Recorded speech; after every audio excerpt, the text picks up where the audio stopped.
Bună ziua, dragi prieteni! Astăzi suntem la Orange alături de directorul general, domnul Mariusz Gatza. O să vorbim în engleză, luând în considerație că domnul director general a venit în Moldova din Polonia.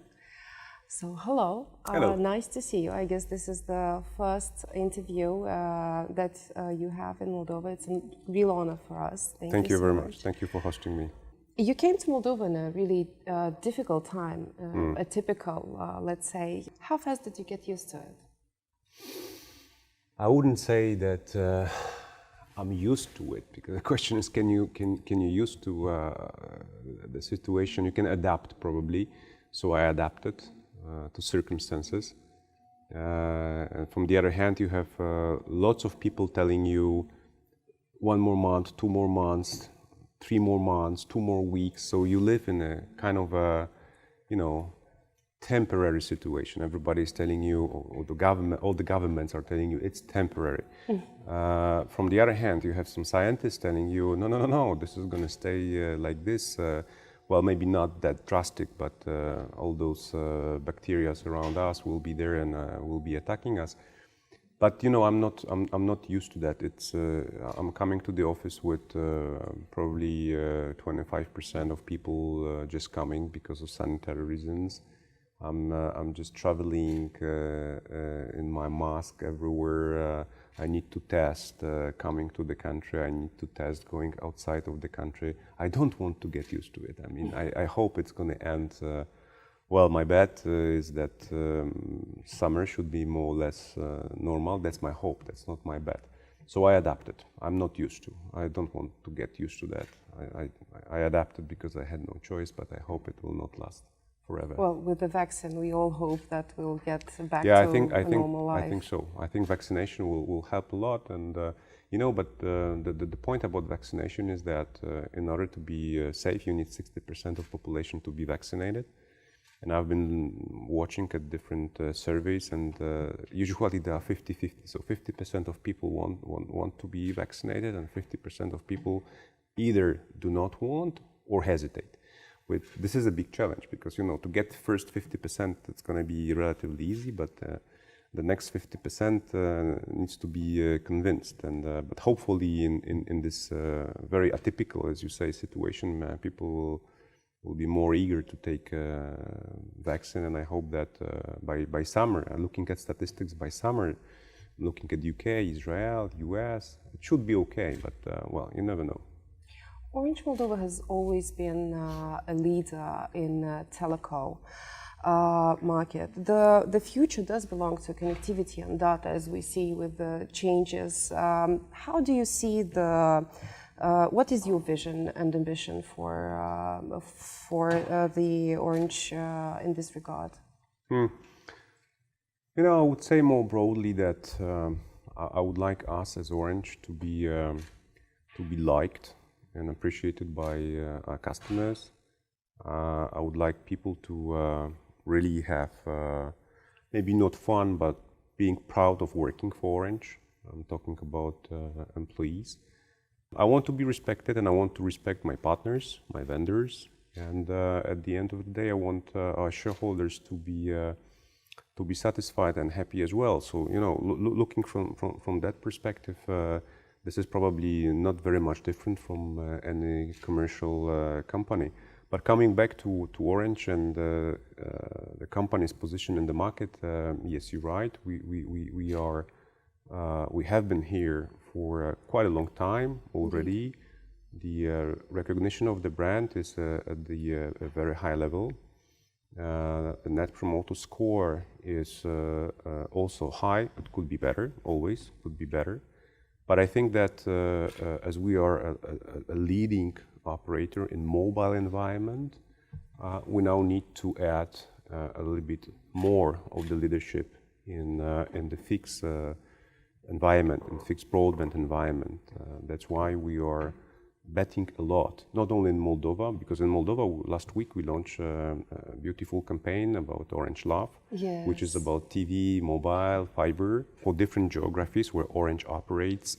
This is actually the way to move forward, just to go to the customer and saying, look, you are buying mobile somewhere, you are buying fiber somewhere, you have TV from somebody. Why not to combine it together and you know, have some benefits coming out of that? So I think that the future of Orange Moldova, I'm just simplifying, of course, oversimplifying probably, but the future is very much linked to convergence, which is very much linked with the deployment of the fixed network that we are doing today, keeping in mind that having the position we have in mobile environment, we need to keep this leadership. So, but convergence, this is probably the not even the this is the key word probably for us moving forward. What other new projects are now being developed by Orange Moldova? I think the project number one, this is fiber rollout. What we actually do, we are replacing our HFC network, our cable TV network, with the fiber network. You know, fiber, I think everybody agrees today in the industry, but not only in the industry, but also we see it through customer choices. This is the premium technology that people really want to use. There is no better technology for internet connectivity than fiber. So I think the number one project for us today is fiber deployment. I'm talking a little bit through the perspective of projects, but at the end of the day, just having a fiber network is fine, but it's an asset. You need to know what to do with this asset.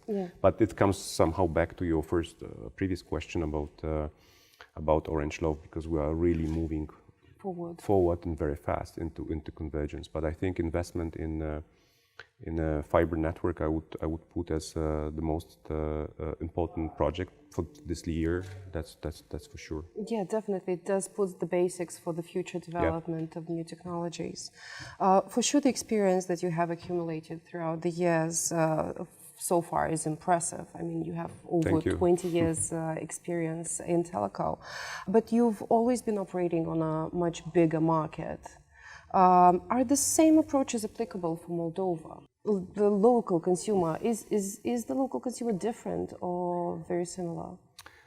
I would say that in each and every country, it doesn't matter if it's Moldova, Poland, Spain or France, you have people that are older and younger, you have people that are richer and poorer, you have mid-class, you have people that are technology freaks, you have people that are early adopters, you have people that are followers.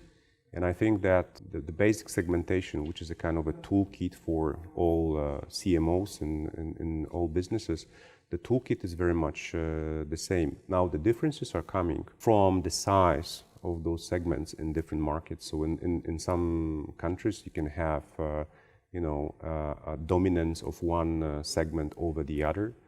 And some countries are probably more price sensitive. I think Moldova is more price sensitive than Poland. Poland is more price sensitive than Spain, which is more price sensitive than France, in my point of view. You know, at the end of the day, people want to have a good deal.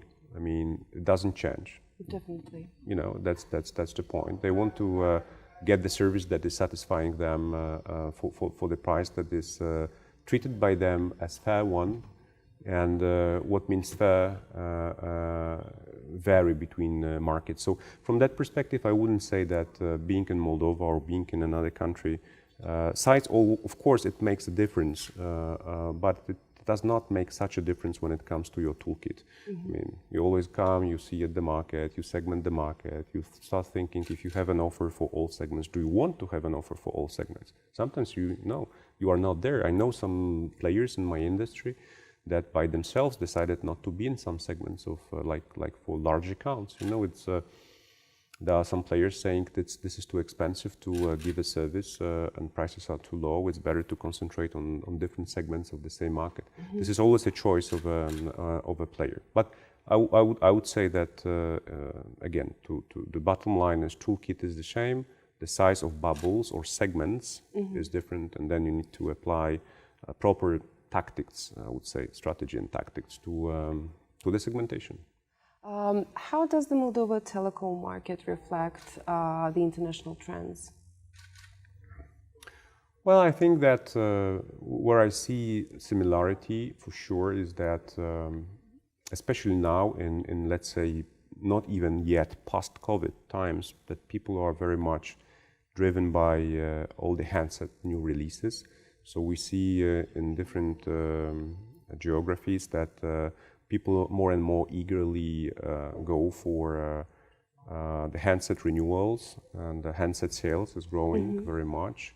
Services are under pressure because people are looking for full savings. But from the perspective of handset sales, probably Moldova is very much equal to other geographies that I am aware of. That's for sure.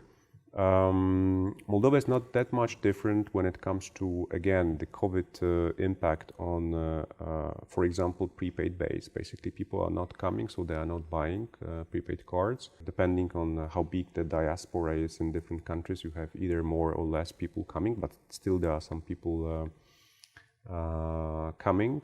I don't see, frankly speaking, many differences, maybe apart from one that I would expect operators to go more digital than today.